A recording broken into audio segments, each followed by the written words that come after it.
Nesse Dia dos Pais, queria deixar uma palavra a você que é papai, mas claro que serve para todo mundo. Não serve só para os pais, mas principalmente para nós.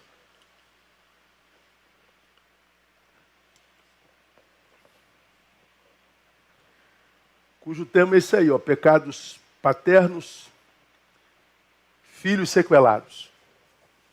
Eu me lembro que, alguns anos atrás, depois dessa experiência vivida diante de um acontecido com menores de rua, eu ministrei sobre essa palavra, não essa palavra, mas sobre esse episódio que eu vou compartilhar com vocês, aqui na nossa igreja, no passado. Alguém passava pelo centro da cidade e no centro da cidade do Rio de Janeiro tem muito... No Rio é chamado de trombadinha. Menores que fazem assalto, que roubam cordão, roubam bolsa, saem correndo. E o centro da cidade no Rio de Janeiro é sinistrão mesmo. E eu me lembro que, numa oportunidade no centro do Rio, alguns meninos pequenos tentaram roubar uma pessoa e roubaram essa pessoa. E essa pessoa começou a gritar no centro do Rio de Janeiro. Era uma pessoa com um pouco mais de idade.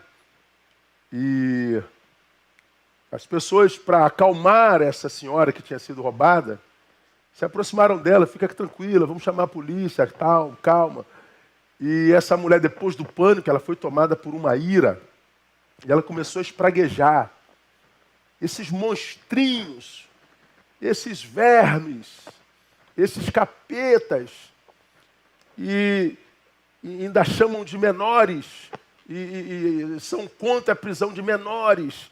Nossa, mas ela botou a sua ira toda para fora, e acredito que a ira dela caiba, né?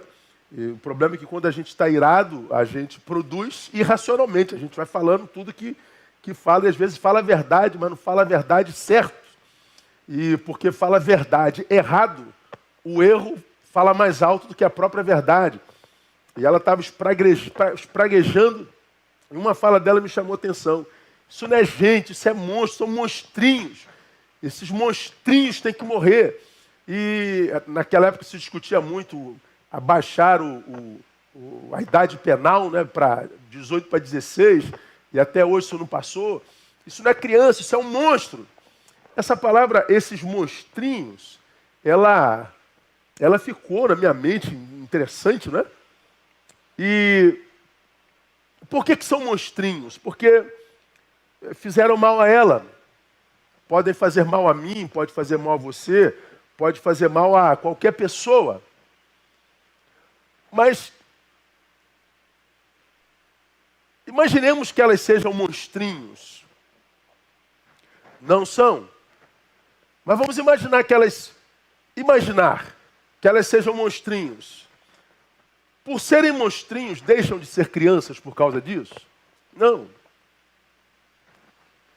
E se são monstrinhos e são crianças, a pergunta que eu fiz naquela ocasião foi: aonde é a fábrica de monstro? Aonde que esses monstrinhos são gerados? Eles nascem monstrinhos ou nascem bebês humanos, normais? Se são monstrinhos, quem os gerou? O que é o pai de um monstro? O que é a mãe de um monstro? Se são monstrinhos, quem os pariu?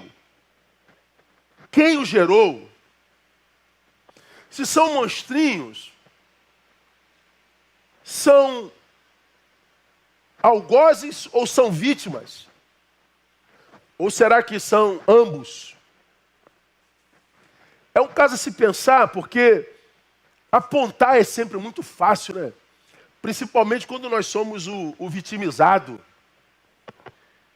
Apontar, acusar, xingar, humilhar, desmerecer, é muito fácil, basta ser um covardão, basta ser um ser que não se enxerga e que não imprime sobre si culpa alguma de coisa alguma. Como a gente vive na sociedade hoje, né? A sociedade está isso, a sociedade está aquilo, está uma porcaria. Bom, é possível que esteja. Agora, você tem culpa em alguma coisa disso? Eu tenho culpa, nós temos culpa. Será que nós temos ainda a competência para fazer a tal da meia-culpa? Ao invés de só apontar erro, de ser um denuncista, será que nós somos ainda competentes para admitir a nossa participação nisso? Eu acho que essa competência, ela já não existe mais na geração presente, mesmo naqueles de outras gerações que foram influenciadas por essa. Hoje o que a gente vive é denuncismo. Hoje a moda é acusar. Hoje a moda é xingar. Hoje a moda é apontar erro. Hoje a moda é mostrar o quanto o outro não presta. Mas quem acusa o outro de não prestar, presta de verdade? Quem acusa as crianças de monstrinhos, teria alguma culpa na formação dessas crianças? Aonde é a fábrica de monstros? Bom, é claro que eu e você sabemos a resposta, né? Seres humanos não nascem monstros, eles são transformados em monstros. Como disse Nelson Mandela, ninguém nasce odiando. Portanto, da mesma forma como nós aprendemos a odiar, nós podemos ensinar a amar. Nós nascemos iguaizinhos, seres humanos virgens na mente, no corpo e na alma. O que nos será enxertado a posteriori, a gente herda sobretudo da família. Então muitas vezes nós estamos preocupados com os efeitos do mundo nos nossos filhos. E é uma preocupação constante e pertinente.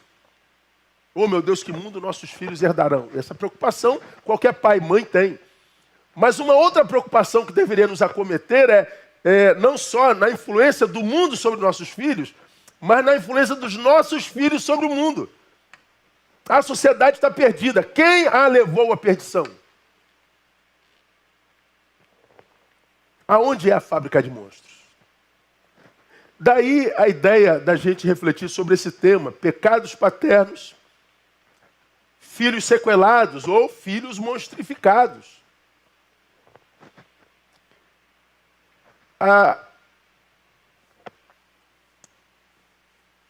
O exemplo que eu vou tirar para a nossa meditação nessa noite vem da casa de Davi. Um homem que é tido na Bíblia como o homem segundo o coração de Deus. Já falei sobre Davi 1000 vezes, inclusive sobre a sua postura paternal. Mas eu queria traçar novos comentários, sempre novos ouvintes. Então vale a pena rever alguns conceitos da palavra e nessa oportunidade com relação aos pais. E vamos ver, irmãos, como que mesmo sendo um homem segundo o coração de Deus, eu posso ser um homem que me traduzo num péssimo pai. Um homem de Deus, mas péssimo pai. Uma mulher de Deus, péssima mãe. Um homem de Deus, péssimo gestor. Um homem de Deus, uma mulher de Deus, péssima gestora. Um homem de Deus, péssimo exemplo. Uma mulher de Deus, péssimo exemplo. Quando eu olho para a figura de Davi e para a sua história, e eu já falei sobre isso aqui, o que mais eu entendo e aprendo é que o homem segundo o coração de Deus não é perfeito. O homem segundo o coração de Deus não é aquele que não erra. O homem segundo o coração de Deus, ele pode ser um gênio em várias vertentes da existência, mas ainda que de Deus, ele pode falhar numa dessas áreas, mesmo que seja numa área vital como é a área familiar. E qual é o problema de a gente errar nessa área familiar? Meus irmãos, colegas de missão, pais, comigo, para esse tempo presente. O problema é que quando a gente erra na família, a gente erra para o lugar para o qual a gente volta e no qual a gente é. Quando eu erro do lado de fora, errei com a rapaziada do meu lazer. Não tem problema, eu volto de lá ferido, mas eu tenho uma família saudável, eu sou curado aqui. Aí eu me aborreci no meu trabalho, me estressei demais e explodi, não tem problema. O lugar para o qual eu volto e com quem eu sou, porque saudável, vai me ajudar a me recuperar e a me curar. Aí eu me aborreci na igreja, me aborreci no ministério, aborreci-me na rua, não tem problema, porque a minha casa está saudável, eu tenho um lugar para o qual eu volto e no qual eu vou ser curado. Agora, quando eu tenho a minha casa ferida, quando a minha família está doente, a coisa se agrava um pouco mais, porque não tem jeito, a gente se aborrece no trabalho, a gente se aborrece no lazer, a gente se aborrece na igreja, a gente se aborrece na rua, a gente se aborrece no trânsito, a gente vai adoecendo porque se aborrece em tudo ao mesmo tempo, e quando a gente volta para casa, que deveria ser o lugar do nosso descanso, o lugar do nosso repouso, o lugar da nossa cura, esse lugar não existe. Porque esse lugar está doente, ele é só um dormitório. Porque é um lugar no qual a gente se aborrece também. É um lugar no qual a gente adoece também. Porque o lugar do nosso retorno está doente. Davi é o homem segundo o coração de Deus. Mas talvez seja o pai de uma das famílias mais adoecidas da Bíblia Sagrada. Eu sei que a maioria de vocês cristãos sabem disso, mas não a totalidade de vocês conhece essa história. Mas tem muita gente que de Deus não está conosco, que não é cristão, não sabe nada da Bíblia Sagrada. E alguns estão aqui e nem sabem por quê, não é? Quem sabe foi o Espírito Santo te trazendo aqui para ouvir algumas verdades, pai. Você achou que viria por qualquer outro motivo, na verdade, você precisa ouvir o que Deus quer falar com você nessa noite. E se eu fosse você, eu ouviria.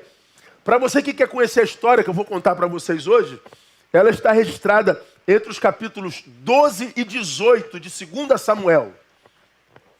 Então, do capítulo 12 ao capítulo 18, você pega essa história da relação de Davi com a sua família, muito especialmente seus filhos. E eu vou tomar uma passagemzinha por base, que é 2 Samuel 18, 33, que é uma fala de Davi quando da morte de um dos seus filhos, chamado Absalão. Ele diz assim: pelo que o rei ficou muito comovido, e subindo à sala que estava por cima da porta, pôs-se a chorar. E andando, dizia assim: meu filho Absalão, meu filho Absalão, quem me dera que eu morrera por ti, Absalão, meu filho Absalão. Davi está diante do corpo de seu filho. E o texto fala da angústia, da amargura, da comoção, da dor de Davi, que diante do seu filho, possivelmente com a mão na cabeça: meu filho Absalão, quem me dera morrer no seu lugar, Absalão, meu filho Absalão. Davi estava amargando a morte de um filho e dizendo que gostaria de trocar de lugar com o filho, que gostaria de ter morrido no lugar do filho. Mas vamos chegar até a morte de Absalão. Davi, ele tinha 7 esposas. Não tente entender isso com a cabeça ocidental, que você não entende. Ele tinha 3 filhos, de esposas diferentes.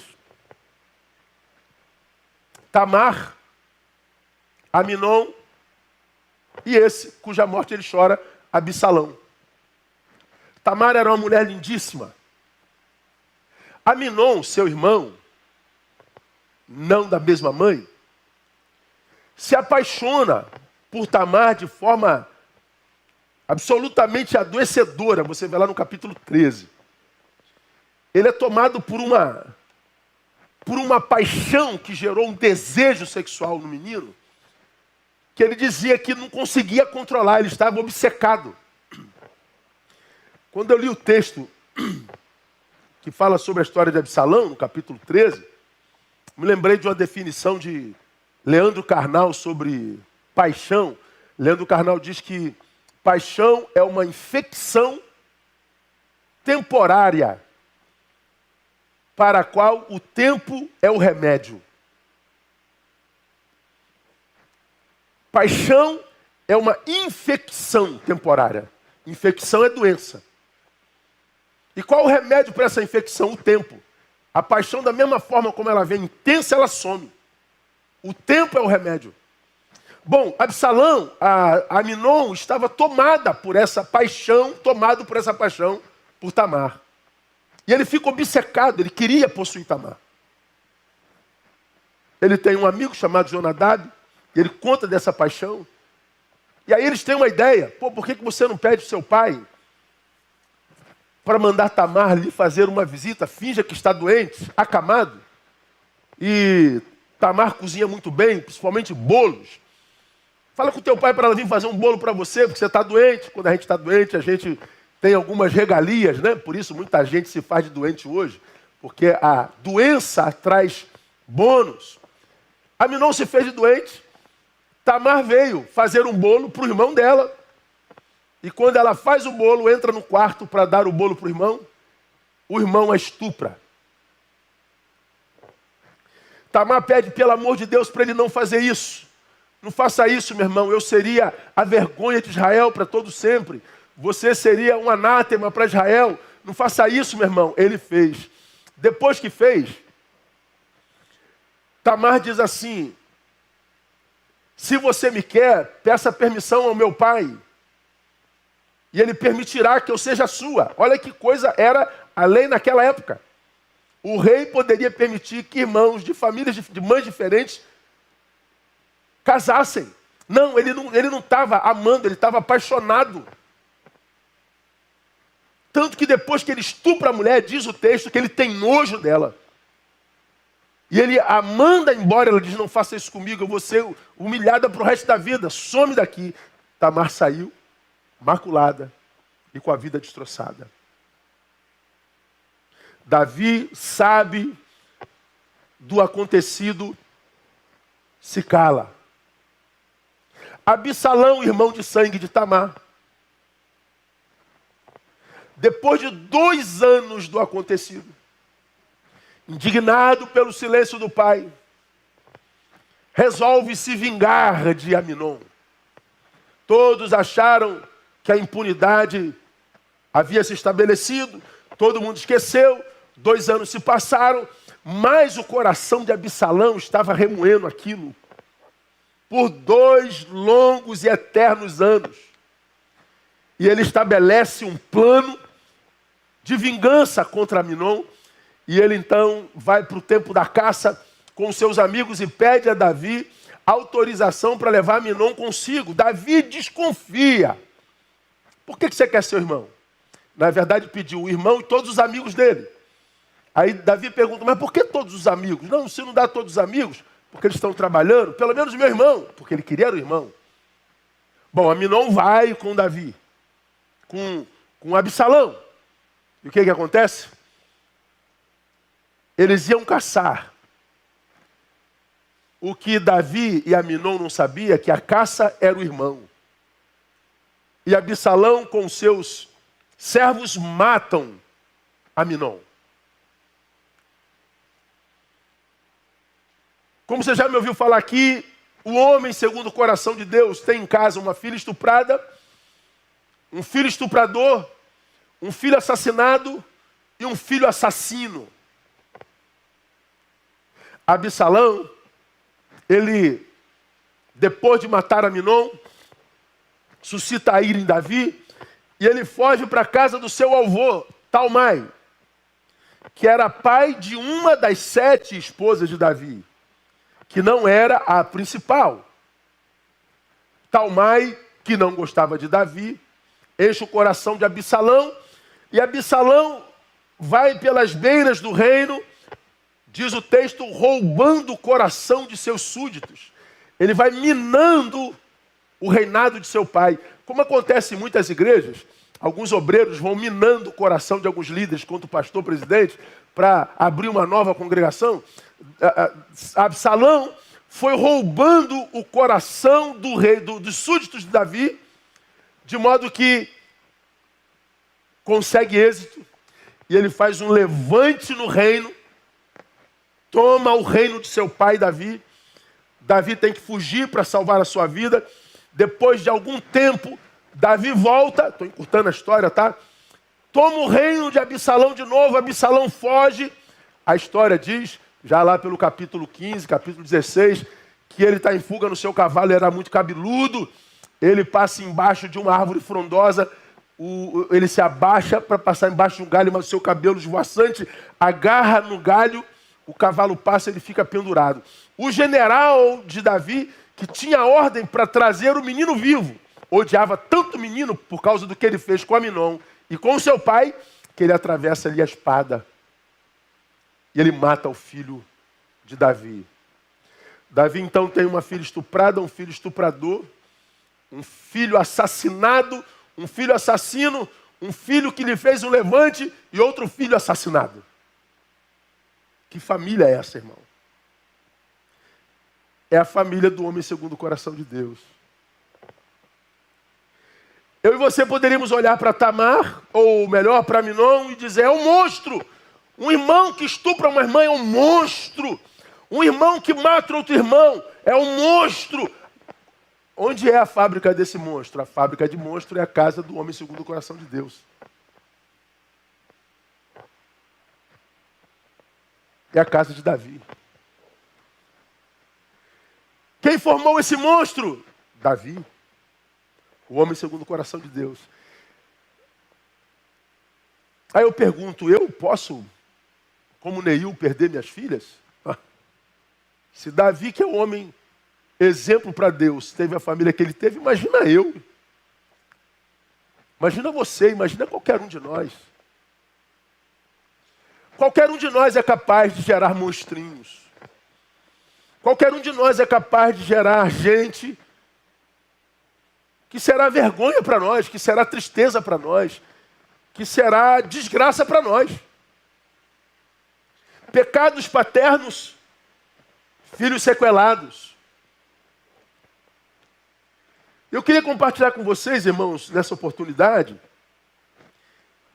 os pecados que eu encontro na vida de Davi, que fez da sua casa o que foi a sua casa. Pecados no pai Davi, que fez dos seus filhos o que eram seus filhos. E que, se cometidos por mim, por você, pai, podem sequelar os nossos filhos, sim. E muitas vezes de forma irreparável. Que pecados são esses? Primeiro, o pecado da omissão. Omissão. Davi foi um homem de Deus, mas foi um pai absolutamente omisso.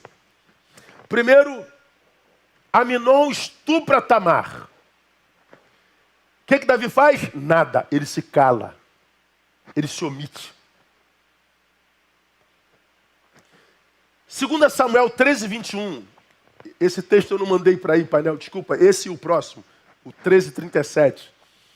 O 13, 21 diz, quando o rei Davi ouviu todas estas coisas, que coisas? De que o seu filho havia estuprado a irmã. Quando Davi ouviu estas coisas, muito se lhe acendeu a ira. O texto bíblico diz que Davi foi tomado por uma ira, por uma indignação, por uma raiva, imaginando como que meu filho foi capaz de fazer isso com a própria irmã. Que filho é esse que eu tenho dentro de casa e que eu não percebi que era assim? Como eu não percebi que meu filho carregava isso dentro do seu peito, na sua mente? Como eu não pude ser capaz de ter alguém dentro de casa que eu não imaginei ser capaz de? Davi fica irado, mas o que Davi faz? Ele não faz nada.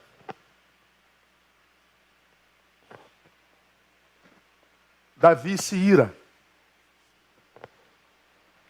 Davi não toma postura nenhuma. Ele se indigna publicamente, ele fica irado publicamente, como quem diz: eu não estou de acordo com o que meu filho fez, eu não estou de acordo com essa trama maligna, maldita, eu não posso aceitar uma coisa dessa. Mas o seu silêncio, a sua omissão, autenticou o comportamento de Aminon. A sua omissão gerou impunidade sobre um filho que nesse instante precisava ser punido. Conscientizado da produção que fez. Quantos de nós, amados, temos agido como Davi? Quantos de nós temos filhos em casa que a gente percebe que a gente não conhece? Que a gente percebe com comportamentos, falas, caráter, que não foram ensinados por nós. Quantos filhos temos em casa que a gente percebe que os valores de fora estão falando muito mais alto do que os de dentro. Mas a gente não troca ideia. A gente finge que não vê. Nós dizemos para nós mesmos: é assim mesmo. Nós fazemos, como diria meu pai, olhos de mercadores. Nós nos omitimos. Essa semana eu li um texto, está me vendo aqui a memória agora, eu não vou lembrar o nome do texto que rodou nas redes aí. Se eu vi, claro que a maioria de vocês viu, né? Filhos do quarto.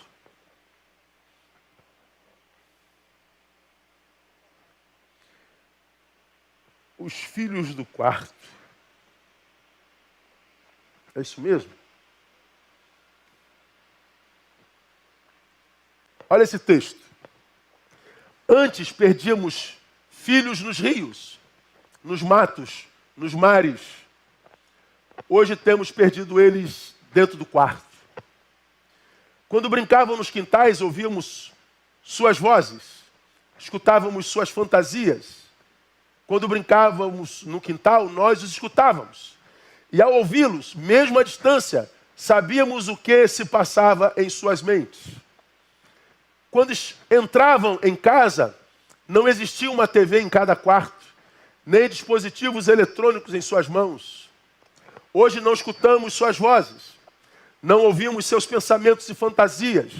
As crianças estão ali, dentro de seus quartos, e por isso pensamos, porque nos quartos estarem seguros, em segurança. Quanta imaturidade a nossa. Agora ficam com seus fones de ouvido, trancados em seus mundos, construindo seus saberes sem que saibamos o que é. Perdem literalmente a vida, ainda vivos em corpos, mas mortos em seus relacionamentos com seus pais, fechados no mundo global de tanta informação e estímulos de modismos passageiros que em nada contribuem para a formação de crianças seguras e fortes para tomarem decisões moralmente corretas e de acordo com seus valores familiares. Dentro de seus quartos, perdemos os filhos, pois não sabem nem mais quem são ou o que pensam suas famílias. Já estão mortos de sua identidade familiar. Se tornam uma mistura de tudo aquilo pelo qual eles têm sido influenciados, e pais nem sempre já sabem o que seus filhos são. Você hoje pode ler esse texto e amar, mandar para amigos. Pode enxergar nele verdades e refletir. Tudo isso será excelente. Mas como psicopedagoga, tenho visto tantas famílias doentes com filhos mortos dentro do quarto. Então faça você um convite e, por favor, aceite. Convido você a tirar seu filho do quarto, do tablet, do celular, do computador, do fone de ouvido. Convido você a comprar jogos de mesa, tabuleiros e ter filhos na sala, ao seu lado, por no mínimo 2 dias estabelecidos na sua semana à noite, além do sábado e domingo. E jogue, divirta-se com eles, escute as vozes, as falas, os pensamentos e tenha a grande oportunidade de tê-los vivos, dando trabalho, e que eles aprendam a viver em família, se sintam pertencentes no lar, para que não precisem de aventurar nessas brincadeiras malucas para se sentirem alguém ou terem um pouco de adrenalina que antes tinham com as brincadeiras no quintal. Cassiana Tardivo, psicopedagoga. Que texto maravilhoso, irmão. Nossos filhos estão sendo perdidos no quarto. Nossos filhos estão sendo assassinados no quarto. Nossos filhos estão sendo deformados no quarto. Nossos filhos estão sendo monstrificados no quarto, diante dos nossos olhos. E a gente se omite. Quando que o filho de Davi se tornou um pervertido sexual a ponto de estuprar a sua irmã? Dentro de casa. Os pais não viram. O pecado da omissão produz sequela nos nossos filhos. Mas Davi não se omitiu só quando Aminon estupra Tamar. Davi se omitiu quando Absalão mata Aminon. O irmão, por causa da omissão do pai, age, mas age malignamente, mata o irmão. O que Davi faz? Se cala de novo. 2 Samuel 13:37. Absalão, porém, fugiu e foi ter com Talmai, filho de Amiur, rei de Gesur. E Davi pranteava a seu filho todos os dias. Tendo Absalão fugido para Gesur, esteve lá por 3 anos. Absalão mata seu irmão. Foge para Gesur, para a casa de Talmai. Absalão espera pelo pai por 3 anos. Fica imaginando a cabeça de Absalão. Bom, meu pai não fez nada quando Aminon estuprou minha irmã Tamar. Mas eu matei o filho dele, eu matei meu irmão. Dessa vez meu pai vai fazer alguma coisa. Vou ficar aqui na casa do meu avô e vou esperar que meu pai chegue. Ele esperou 1 ano. Ele esperou 2 anos. Ele esperou 3 anos pelo pai. E o pai, onde é que estava? Não, o pai não estava. O pai não estava. Se omitiu mais uma vez. O silêncio do pai deu voz a um inimigo, que era da família, que era o avô, que enche a cabeça de Absalão, que desconstrói Davi no coração de Absalão. Esse homem segundo o coração de Deus, meu neto, não é isso tudo não. Sim, está aí na história, você cresceu vendo teu pai sendo usado por Deus. Não há como negar que Deus usou teu pai. Mas teu pai é isso tudo para Deus, mas para você não, você está vendo, meu filho? E Talmai, como qualquer maledicente, como você já aprendeu, um maledicente é um assassino, ele assassina Davi no coração de seu filho. E se você quer saber, irmão, para mim, a maledicência tem sido, e o maledicente tem sido o grande assassino de nossos filhos. Quantos nossos filhos veem seus pais sendo mortos no seu coração por causa de falsas amizades? Quantos de nós, pais, estamos sendo assassinados no coração dos nossos filhos por causa da nossa fé? Quantos de nós estamos sendo assassinados no coração dos nossos filhos porque nós não estivemos presentes nos momentos mais angustiosos, mais escabrosos, mais dolorosos da vida dos nossos filhos? Quantos inimigos nossos circundam nossos filhos? Inimigos que nós nem sabemos que temos. Inimigos que nós nem imaginamos que inimigos são. É aquela gente que sofre com a tua prosperidade. É aquela gente que sofre com a tua família. É aquela gente que sofre com a tua intimidade com Deus. É aquela gente que sofre com o amor que você detém das pessoas. Gente que te odeia, mas que se inspira em você E que mais do que querer ser igual a você, quer que você seja deformado e derrotado. E se eles puderem usar o filho para atingir você, eles usam. E eu vejo isso acontecer, irmãos, o tempo inteiro, lidando com multidões.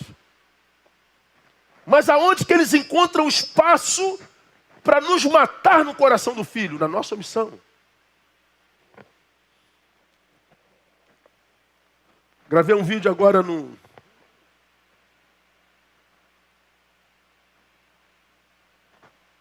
Esqueci o nome. Stories. Agora à tarde, e enquanto eu estava pregando, os meninos que mexem na minha rede publicaram. Só vi depois. Eu contei 2 histórias que eu já contei aqui no templo. Uma após um culto Dia dos Pais, uma criança me esperava na porta do gabinete, tocado pela palavra que eu preguei, e ele falou: pastor, eu amo meu pai, eu amo meu pai, eu amo meu pai, eu morreria pelo meu pai, mas eu não quero ser igual a ele nem um dia na minha vida. Um filho que ama, mas não admira. Um filho que ama, mas não aprova a postura. Um filho que ama, mas não quer ser igual. E eu falei da minha experiência, cujo sonho, na idade desse menino, era querer conhecer o Deus de meu pai. A relação de meu pai com Deus era tão impactante para nós, filhos, que nós imaginávamos: poxa, o Deus desse meu pai deve ser algo maravilhoso. Porque a reverência com a qual ele lida com esse Deus, com as coisas desse Deus, o amor que ele lida com esse Deus, meu Deus, eu quero conhecer esse Deus. Meu pai era uma referência que eu queria imitar. Eu e meus irmãos, dos quais eu sou caçula de 5, nós queríamos ser pai igual ao meu pai. Nós queremos ser marido igual ao meu pai. Porque meu pai era alguém amado a quem a gente queria imitar e ser igual. Que tipo de pai é você?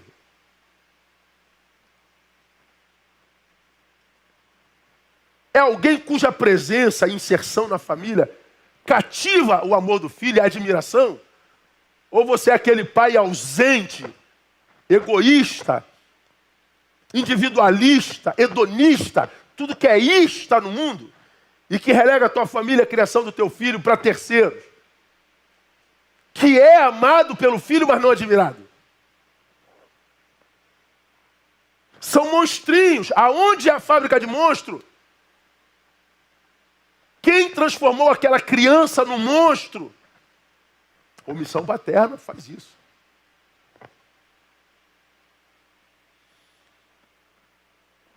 Davi é morto no coração de Absalão. Absalão volta como inimigo, toma o trono do pai e o mataria se Davi não fugisse.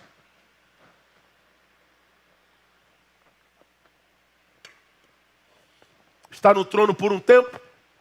Davi reúne seus exércitos, a sua tropa e toma o trono de novo, e Absalão foge. Mas quem vai atrás de Absalão não é Davi, de novo. Davi não falou assim: não, agora quem vai resolver isso sou eu, não é possível. Eu já me omiti demais. Quem quer fazer bem feito, faz ele mesmo. Eu vou atrás do meu filho. Não, ele manda o general. Não toque no meu filho, viu, general? Quero o vivo aqui. Só que aquele general já estava por aqui com Absalão. Com aquilo que Absalão tinha se tornado por causa de Davi. E ele mata Absalão.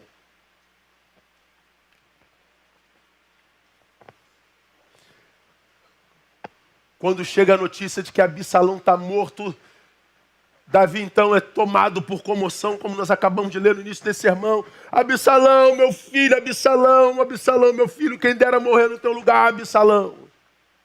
Absalão morreu por causa do silêncio do pai. Pecados paternos produzem sequela nos nossos filhos. Davi foi omisso por toda a vida de Absalão. Então, meus amados irmãos, nós que recebemos essa missão tão gloriosa, devemos aprender que pai que se omite na criação do filho, com certeza chorará a sua perda.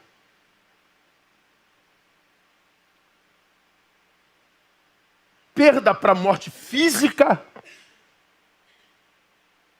ou perda em vida. Você perde o poder de influência sobre ele. Você perde o poder de formatar o seu caráter. Você perde o poder de gerar nele alguém que te dê orgulho. Há filhos que morrem e se vão, e há filhos que morrem e permanecem, gerando angústia na família, tristeza na família, desordem na família. Davi é o pai que diante do corpo do filho diz: Absalão, meu filho, quem dera eu morresse no seu lugar, Absalão. Davi é o pai que está dizendo que teria coragem de morrer pelo filho, mas não teve coragem de viver com o filho. Ele se omitiu. Era o pai que não tinha tempo para o almoço, era o pai que não tinha tempo para um jantar, era o pai que nunca tinha dinheiro para uma viagenzinha, para um passeiozinho, que não tinha dinheiro para um churrasquinho, que não tinha tempo para um futebolzinho, que não tinha tempo para nada. Pai omisso.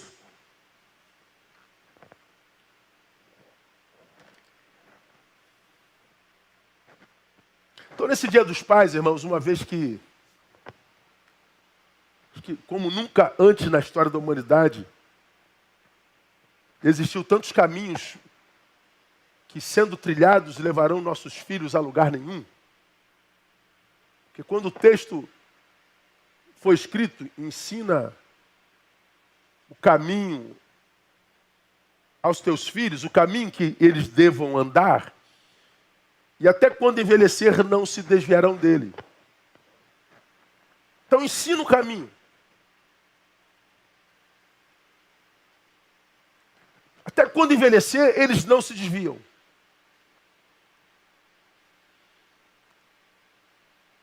Há um caminho a ser trilhado.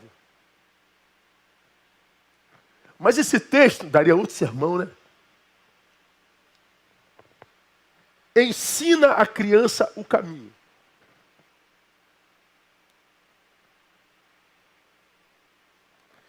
E a ideia do texto lá de Eclesiastes é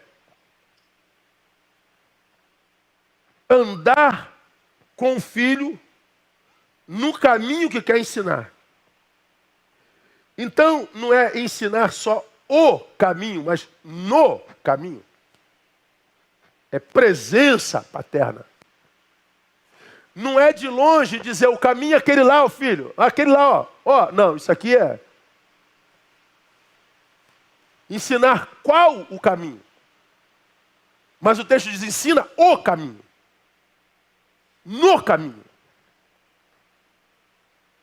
Que o teu filho no caminho tenha em você uma referência que ele pode comparar quando aqueles no caminho tentarem desvirtuá-lo.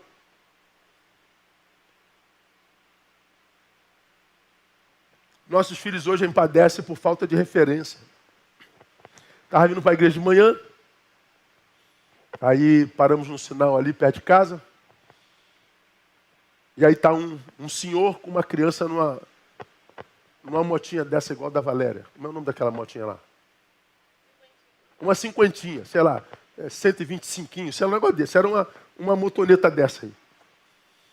Aí está o pai, imagino que era pai, era um senhor e uma criança de uns 8 anos, andando ali. O sinal fechou, ele para, olha para um lado, olha para o outro, e avança o sinal. Mas o carro já estava atravessando a estrada, quase que pega pai e filho, frente a um mercado que tem ali na América. Aí o pai quase caiu com o filho, o cara do carro parou, eu encostei o carro, eu estava na ponta de cá, e o pai desceu, tá tudo bem aí? O motorista disse, tá tudo bem, tá. Aí, seu filho, aí o cara falou, é meu filho. Aí o cara do carro falou assim, você é um vagabundo que está dando mau exemplo para o teu filho, avançando o sinal, com moto sem placa, e tal. Pô, o cara deu um sermão, cara, pro pai, entrou no carro e foi embora. Fiquei quieto, fui embora também. Quase que eu aplaudo. nossos filhos serão o que nós somos. Eu gosto muito de uma frase de Nietzsche, e eu disse essa frase para um pai muito querido que eu atendi essa semana, numa angústia tremenda com o seu filhote, e ele não sabia o que fazer, o que era aquilo, do que se tratava. E eu li Nietzsche para ele. O que o pai calou aparece na boca do filho. E muitas vezes descobri que o filho é o segredo revelado do pai. Nós vemos algo no nosso filho, meu Deus, o que é isso aí? De repente é um segredo que está aqui, ó. Pode ser DNA. Pode ser potencial retido, reprimido. Mas que vai como força energética, sei lá como é que faz isso. Quando ele me falou do filho dele, eu perguntei como é que foi a infância dele e a relação dele com o pai dele. Aí, à medida que ele foi falando, eu falei, está enxergando alguma similaridade?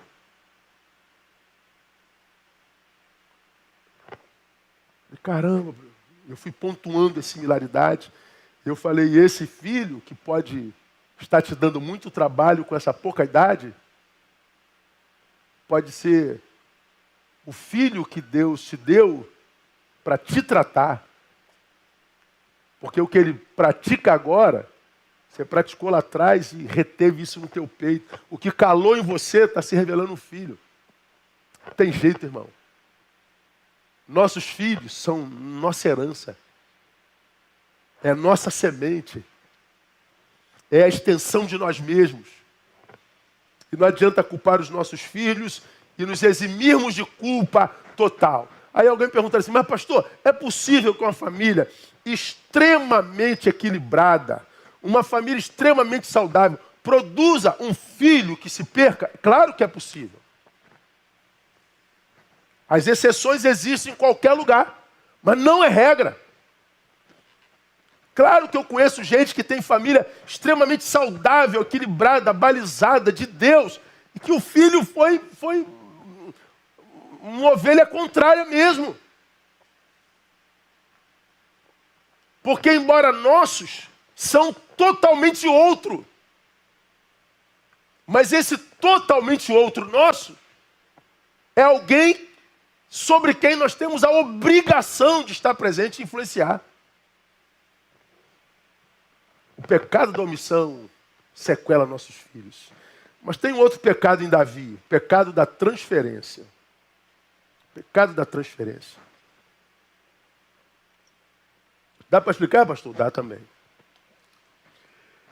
Primeiro, nós já falamos, ele transferiu o carinho devido ao filho para terceiros. 18:5, 2 Samuel. E o rei deu ordem a Joabe, a Abisai e a Itai, dizendo, tratai brandamente, por amor de mim, o mancebo Absalão. Trata com carinho lá o moleque. Pega leve lá, o moleque está meio revoltado. E todo o povo ouviu quando o rei deu ordem a todos os chefes acerca de Absalão. Mas o que Joabe fez? Matou o moleque. Davi transfere o carinho que ele devia ao seu filho para os seus funcionários. Cuida bem dele, tá? Faz um carinhozinho. Trata brandamente. Tenha paciência com meu filho.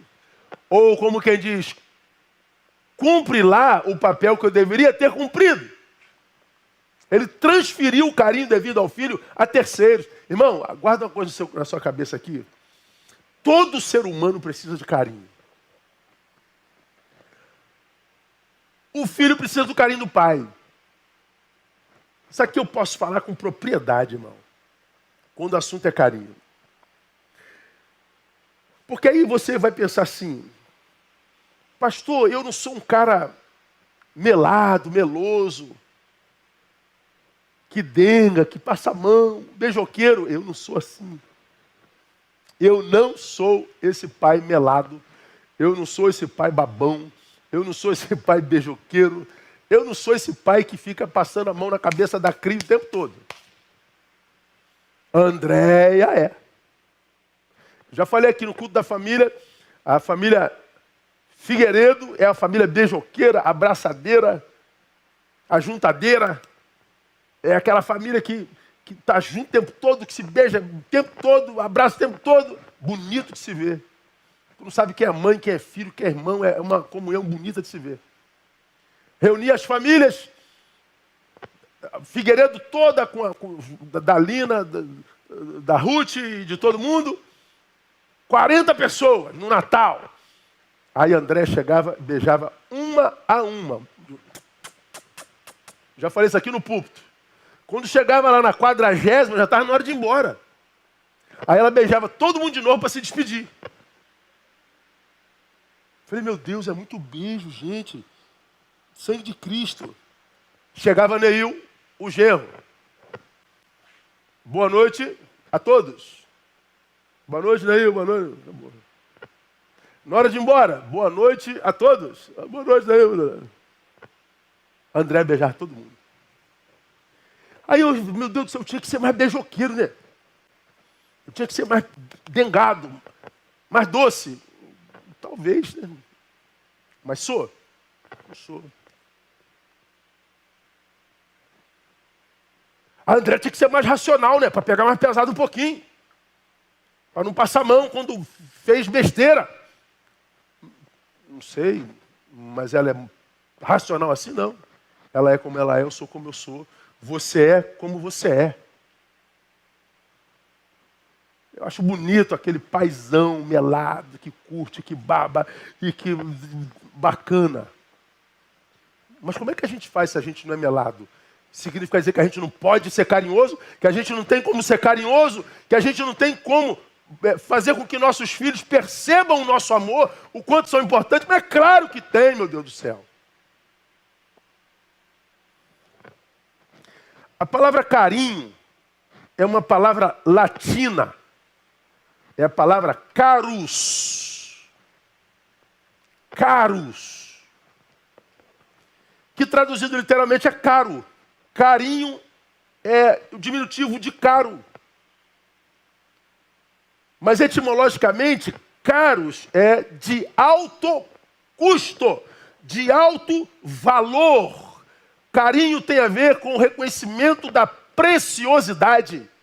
Carinho tem a ver com o reconhecimento do quanto é importante. Não é só melar, babar e beijar, porque tem um monte de gente que mela e beija e baba, mas na hora das angústias não está presente. E por causa da omissão, tenta comprar o filho com essa melação. Filhos precisam de carinho, mas um carinho que vai para além do melado.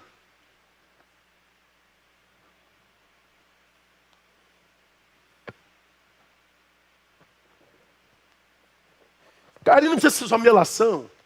Tem gente que é melado por natureza, mas tem gente que não é. O carinho, ele pode ser feito sobretudo com os teus exemplos, irmãos. Você quer dar o melhor carinho para o teu filho?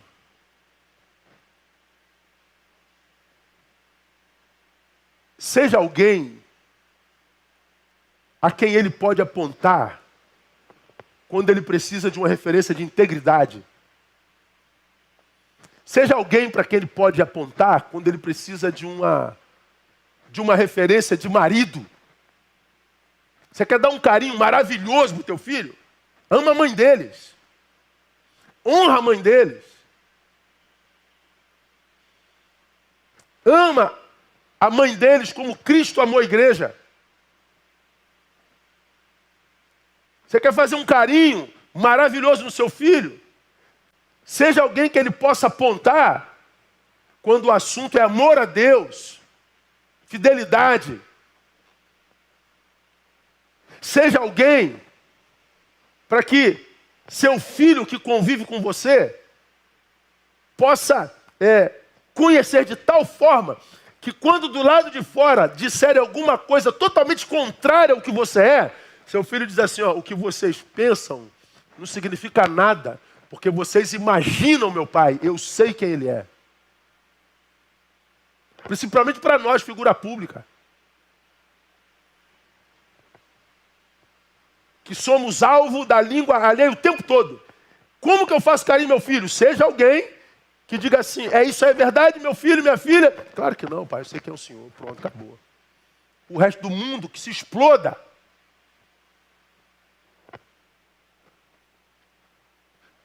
Seja carinho com a sua presença. Seja alguém em quem teus filhos se sintam seguros. Seja alguém para quem os filhos, olhando, veja alguém responsável, alguém de caráter, alguém que tenha domínio próprio.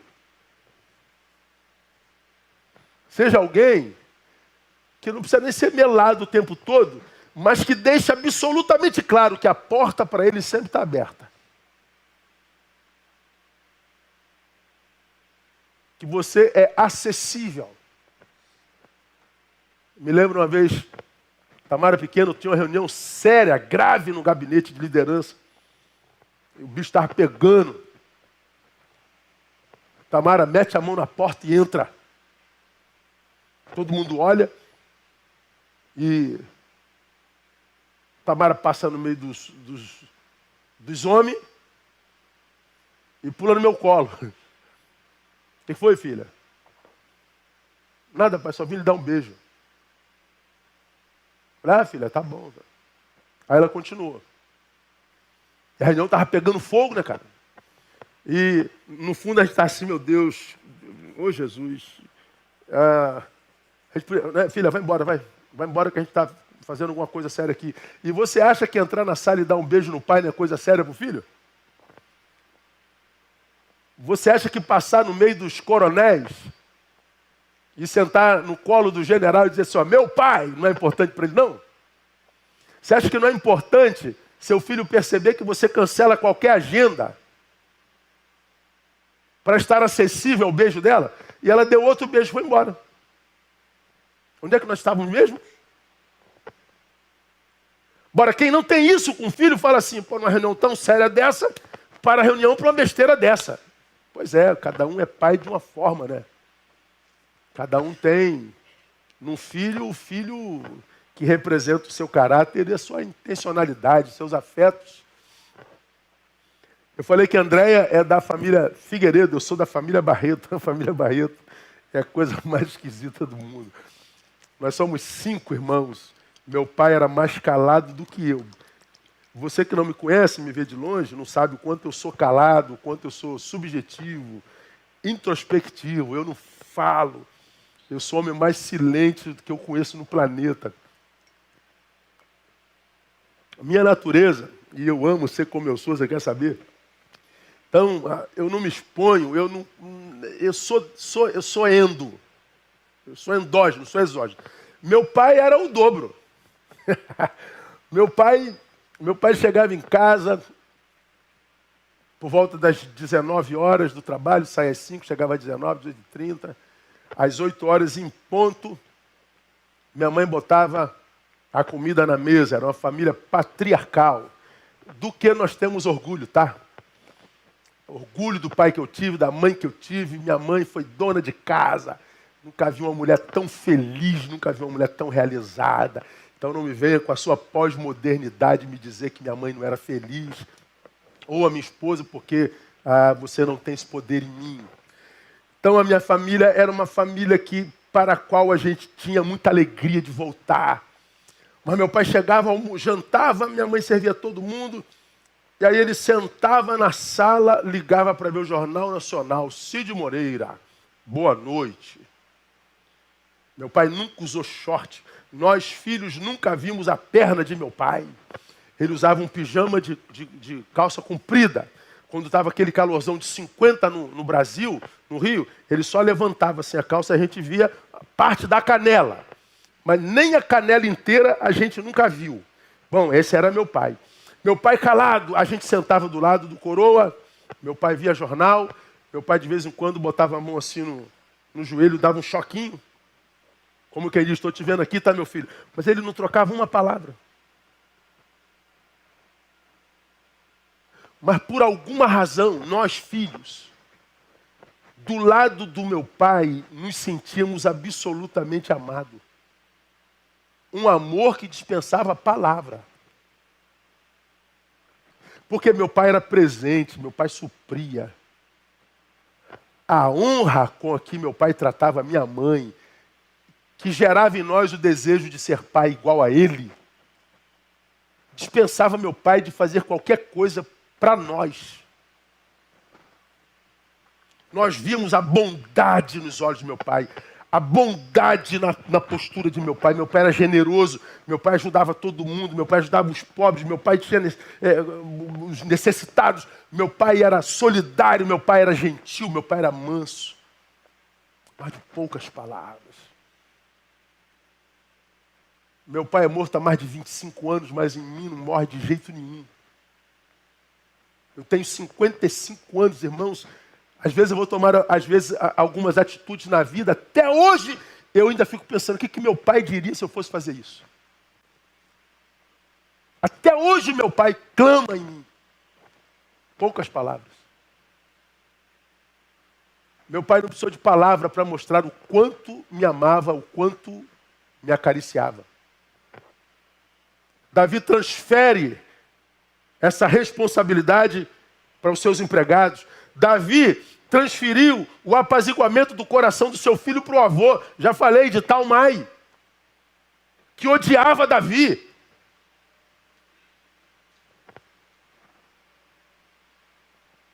Meu irmão estupra minha irmã. E o ódio cresce em mim para o meu irmão. Esse ódio é amplificado por causa da impunidade perpetrada pelo meu pai. O silêncio do meu pai me fez odiar mais ainda, não só a Minon, mas a meu próprio pai. E eu vou para a casa do meu avô. Davi fala assim, eu não vou aparecer não, porque o avô, casa de avô é céu, né, irmão? Casa de avô é melhor do que pai. Avô é pai 2 vezes. Então, Talmai vai apaziguar o coração do meu filho. Talmai vai trazer paz para o coração do meu filho. Talmai vai devolver meu filho curado. Não, o filho veio pior. Meu irmão, não transfira a responsabilidade de apaziguar o coração do teu filho para ninguém, não. Tem coisas que só nós podemos fazer. São intransferíveis. E mais, transferiu a necessidade de repreensão do filho para terceiros. No capítulo 13, verso 21, ele tinha que ter repreendido seu filho, não fez. Quando o rei Davi ouviu todas estas coisas, muito se lhe acendeu a ira do estupro de Tamar. Diz que ele ficou irado. Indignou-se, mas não agiu. Se omitiu, não disciplinou, não fez nada. A gente fica perguntando assim, né? Pô, como é que Davi, pastor, o homem segundo o coração de Deus, agiu com tanta omissão, com tanta transferência? Meu Deus, problemas absolutamente graves. Não sei, talvez Davi fosse um homem muito ocupado, ele era rei de Israel. Pais ocupados do lado de fora transferem responsabilidades intransferíveis do lado de dentro.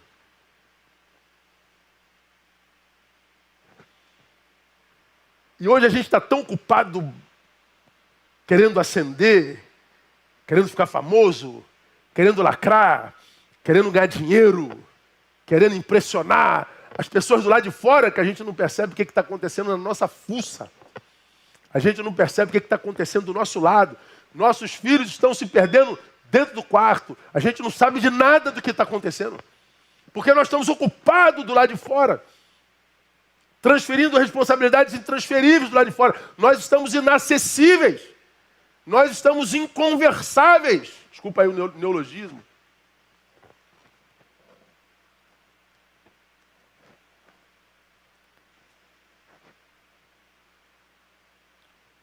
Temos uma geração de filhos órfãos de pais vivos. É triste quando os pais estão ausentes, porque ausentes mesmos, morreram. O pai ausente, já é ruim, mas o pai ausente, presente, que é o pai indiferente, é o pai transferente, é o pai omisso. Ele está lá, mas a gente não pode contar com ele. Geralmente aparecem para culpar a mãe. Você que não educou direito, você que fez, a gente acha que o nosso papel é só botar dinheiro. Aliás, nem isso a gente pode alegar mais, porque houve um tempo que nós sustentávamos a casa, hoje já mudou tudo. É dividido. Que tipo de pai tem sido você? Que tipo de pai temos sido nós? Vamos terminar? Pecado da omissão, pecado da transferência. E por último, o pecado da falta de exemplo.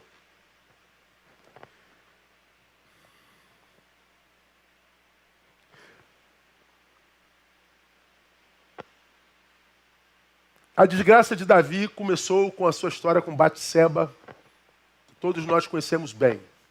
Era tempo de guerra, mas Davi estava em casa. Por alguma razão, Davi não foi à guerra. E os reis iam à guerra. Davi estava em casa. Uma vez ele estava na varanda, enquanto seus soldados estão matando e morrendo. A mulher de Urias, um de seus generais, belíssima, aparece na varanda nua. Davi é tomado pelo mesmo sentimento que tomou Aminon lá na frente. Aminon desejou a irmã, Davi desejou a mulher do seu general. E ele fica tão louco que ele possui a mulher do seu general, a engravida, e desesperado com a gravidez, ele manda chamar o general da guerra para tirar um dia de folga para se deitar com a mulher, para que quando o menino nascesse ele tivesse a impressão de que o filho era dele. Só que Urias disse: eu não vou ficar em casa, meu rei, com todo respeito, com meus soldados na guerra. Eu não vou para casa. Então não tinha como dizer que o filho era de Urias. Então o que Davi faz, o homem segundo o coração de Deus? Manda que Urias seja posto na frente de batalha. Os comandantes vão atrás. Mas ele deu um ordem, coloca ele na testa da tropa. E ele foi o primeiro a morrer. Batseba tem filho. E vem a desgraça sobre a cabeça e sobre a casa de Davi. Como que essa desgraça vem? Capítulo 12, de 1 a 11. O Senhor, pois, enviou Natã a Davi. E entrando ele a ter com Davi, disse-lhe: havia numa cidade, meu rei, 2 homens, um rico e o outro pobre. O rico tinha rebanhos e manadas em grande número, mas o pobre não tinha coisa alguma, senão uma pequena cordeira, que comprara e criara. Ela crescera em companhia dele e de seus filhos, do seu bocado comia, do seu copo bebia e dormia em seu regaço, e ele a tinha como filha.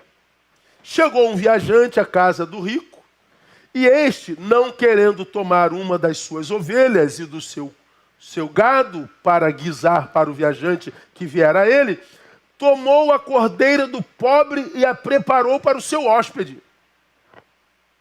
Então a ira de Davi se acendeu em grande maneira contra aquele homem, e disse a Natã: vive o Senhor, que digno de morte é o homem que fez isso.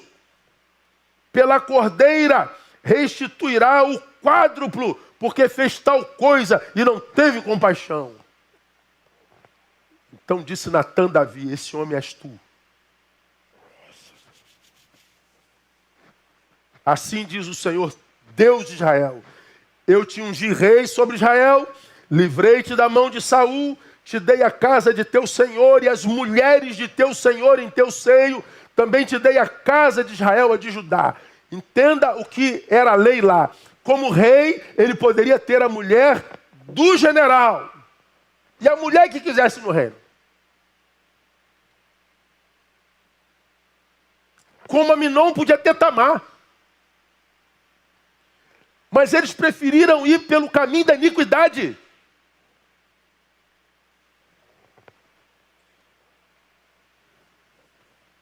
Também te dei a casa de Israel e de Judá. E se isso fosse pouco, te acrescentaria outro tanto. Então você podia ter quem você quisesse. E se não fosse suficiente, eu te dava mais. Como quem diz, teu filho Salomão teve 1000 mulheres. E só acabou com a vida dele. Porque desprezaste a palavra do Senhor, fazendo mal diante de seus olhos. A Urias, o Eteu, mataste a espada. E a sua mulher tomaste para ser tua mulher. Sim, a ele mataste com a espada dos amonitas. Agora, pois, a espada, olha a maldição de Davi, jamais se apartará da tua casa. Porquanto me desprezaste, tomaste a mulher de Urias, o Eteu, para ser sua mulher. Assim diz o Senhor, eis que suscitarei da tua própria casa o mal sobre ti, e tomarei das tuas mulheres perante os teus olhos, e as darei a teu próximo, o qual se deitará com as tuas mulheres à luz do sol. A Bíblia diz que por causa do pecado, ou da falta de exemplo de Davi, a espada nunca mais se afastou da casa dele, nunca mais houve paz na casa dele. E as mulheres de Davi foram aviltadas, inclusive a filha. Nós pecamos quando nossos filhos, quando a gente não pode ser exemplo de nada. Eu amo meu pai, pastor, eu amo meu pai, mas não quero ser como ele nem um instante da minha vida. Eu amo meu pai, mas meu pai não é exemplo.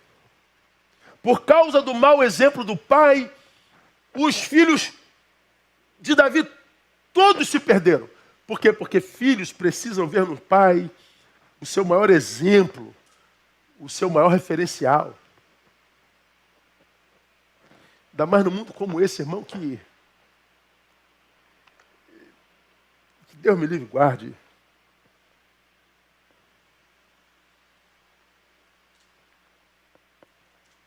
Quando teu filho olha para você e vê a forma como você trata seus antagonistas, o que teu filho pensa?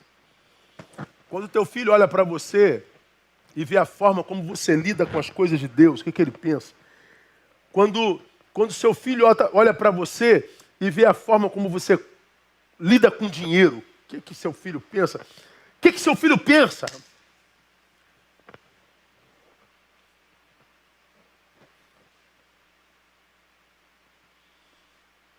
Como eu sei que você, como eu, ama seus filhos, morreria por eles e mataria por eles.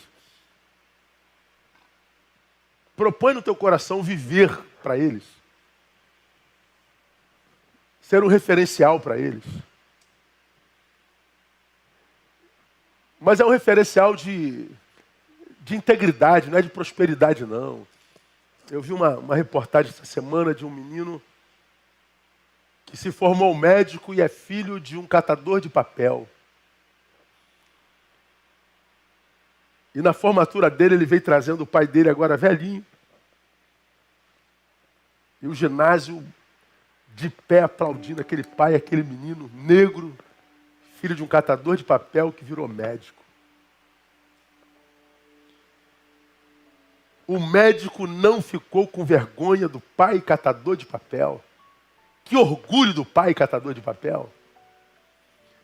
Porque era um pai íntegro, um pai dedicado, um pai que amava.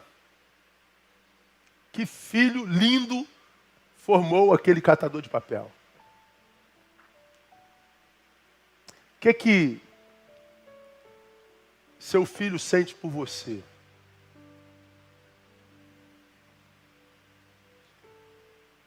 Quando seu filho olha para você, ele pensa no quê?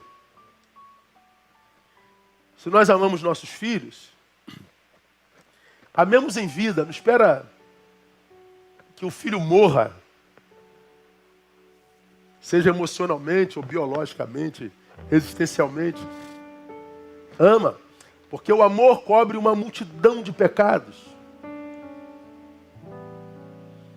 A Bíblia diz que o amor é forte como a morte.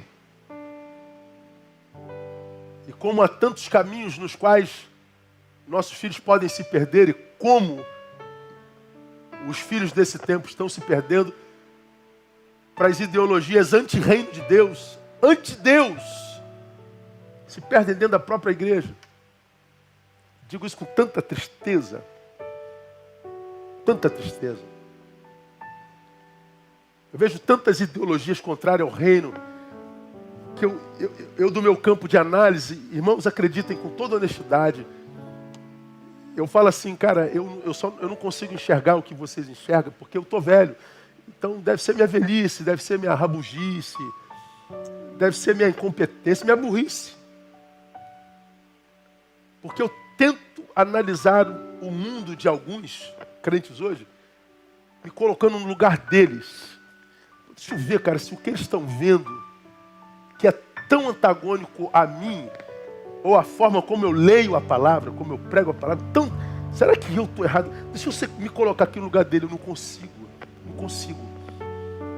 Porque não dá para enxergar o que muita gente enxerga hoje com os olhos do Evangelho. Não dá. Vou brigar, vou discutir, vou entrar em polêmica? Eu não.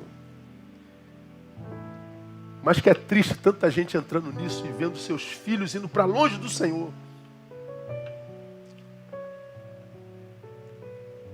Eu acho que o futuro da igreja evangélica no Brasil é temerária, porque parece que a gente vive uma experiência muito interessante.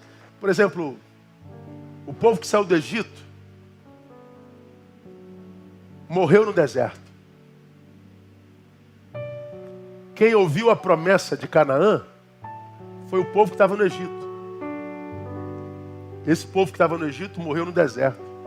O povo que nasceu no deserto não conheceu o cativeiro. E não foi o povo que ouviu a promessa. Não foi o povo que viu as 10 pragas. Não foi o povo que viu a morte passando nos arraiais, levando os primogênitos, com exceção dos que tinham a marca do sangue. Porque os que viveram isso morreram no deserto. Os que nasceram no deserto não tinham a mesma experiência com o Senhor. E esses que entraram em Canaã se corromperam com os deuses daquela terra.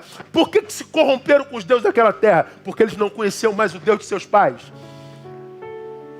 Eu não sei se os filhos das minhas filhas conhecerão o Deus do pai dela.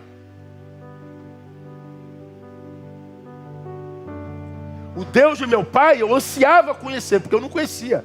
Conhecia através de meu pai. Meu sonho é que eu sei que minhas filhas conhecem ao Senhor, que elas não se deformem tanto nesse tempo, a ponto de impedir que os seus filhos conheçam o Deus de seu pai. E com essa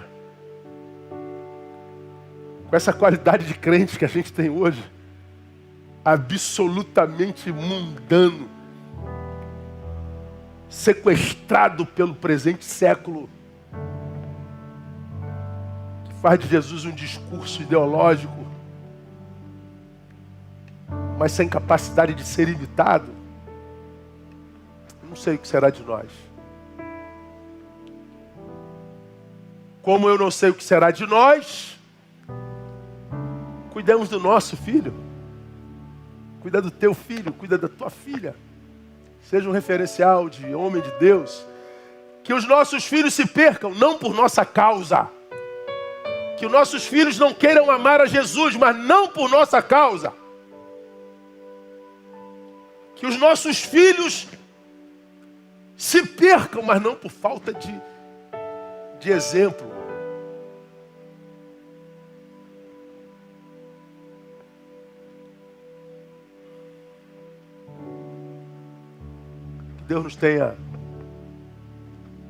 Que Deus tenha misericórdia de nós, que Deus nos abençoe, que Deus nos dê a graça de termos filhos dos quais a gente venha se orgulhar muito. Que Deus nos dê a graça de termos filhos muito melhores do que nós, filhos muito mais apaixonados por Deus do que nós, filhos muito mais relevantes do que nós, filhos para a glória de Deus. Parabéns, Pai. Que Deus te abençoe, te dê graça e sabedoria. Vamos orar. Obrigado, Deus, por tua palavra. Obrigado por tua bondade, por tua generosidade. Obrigado por tua paternidade. 1000 vezes obrigado. Obrigado por Tamara, obrigado por Thaís. Obrigado pelos pais aqui presentes. Obrigado pelos pais que tivemos. Obrigado por esses homens que tu colocaste nas nossas vidas.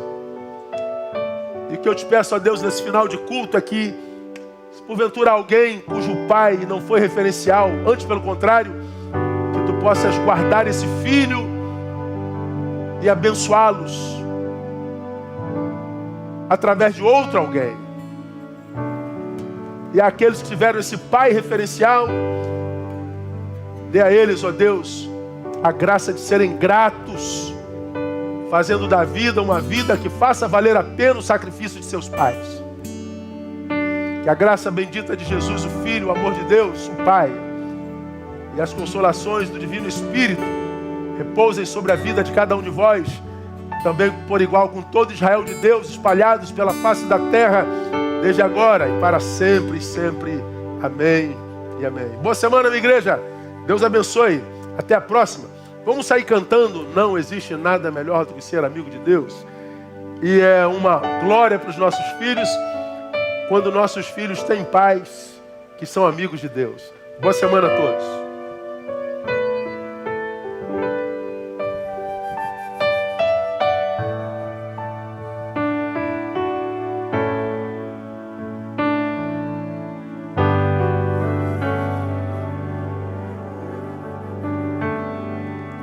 Não existe nada melhor do que ser amigo de Deus, caminhar seguro na luz, desfrutar do seu amor, ter a paz no coração, viver sempre em comunhão e assim perceber a grandeza do poder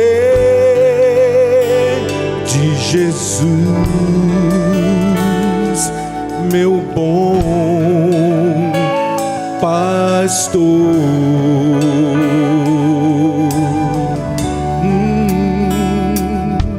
Não existe nada melhor do que ser amigo de Deus,